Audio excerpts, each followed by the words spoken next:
When we think of spring in Japan, we surely imagine beautiful cherry blossoms, festivals, and strolls under a clear sky. But for millions of Japanese people, spring also means one thing: the dreaded kafunshō, or pollen allergy. Uncontrollable sneezing, watery eyes, and a constantly runny nose are just some of the gifts this season brings. Why is there so much pollen in Japan? To understand the problem, we need to travel back in time. After World War II, Japan needed wood for construction. The government decided to plant millions of Japanese cedar, sugi, and Japanese cypress, hinoki, trees. What they didn't anticipate at the time was that, decades later, these trees would release enormous amounts of pollen every spring. Factors that exacerbate kafunshō. Sudden temperature changes. Sharp temperature fluctuations can intensify pollen release in certain regions, worsening symptoms for allergy sufferers. Climate change. Higher temperatures make the pollen season last longer, meaning allergy sufferers experience symptoms for an extended period. Changes in rainfall patterns. Variations in rainfall can influence the amount of pollen released each year, making some seasons more intense than others. Pollution, smog and other airborne particles can worsen allergic reactions. Certain pollutants, such as nitrogen oxides and particulate matter, can alter the structure of pollen, making it more aggressive to the immune system. Additionally, pollution may increase the number of people who develop allergies over time. Symptoms: the kafunshō nightmare.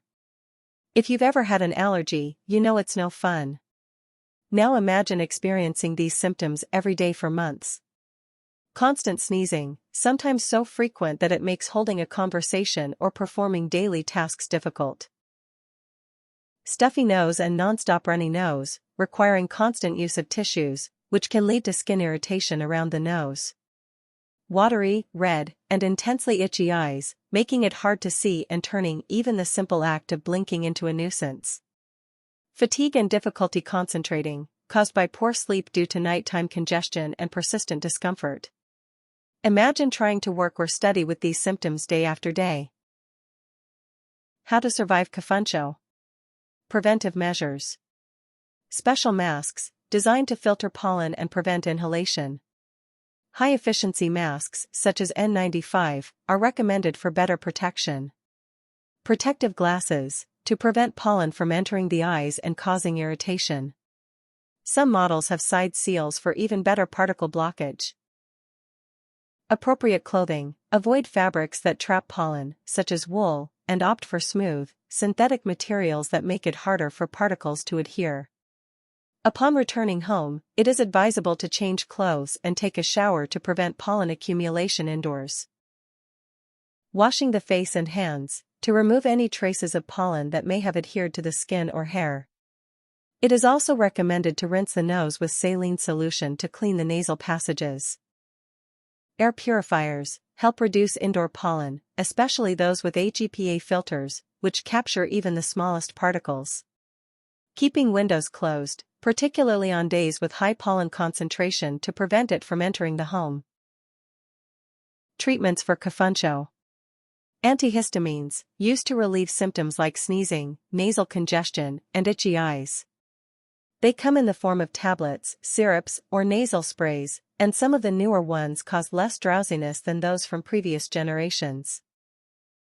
Corticosteroids. In severe cases, they are used to reduce inflammation in the airways and relieve persistent nasal congestion. They are typically administered as nasal sprays or, in more severe situations, in tablet or injection form under medical supervision. Immunotherapy, a long-term treatment with pollen vaccines that involves gradual and controlled exposure to the allergen, training the immune system to react less intensely. Surgery. In extreme cases, when kafunshō symptoms do not improve with other treatments, the size of the nasal turbinates may be reduced through surgical procedures to ease breathing. There are minimally invasive techniques, such as radiofrequency, that can improve the quality of life for patients with chronic allergies. What is Japan doing to solve it?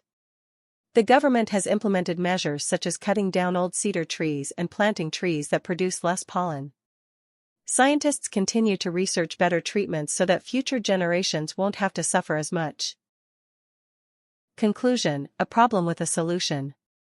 Kafunshō is a true nightmare for millions of Japanese people every year, but with the right measures and scientific advancements, a solution is slowly being found. In the meantime, if you visit Japan in spring, make sure to wear a mask and be prepared to see half the country sneezing on the streets.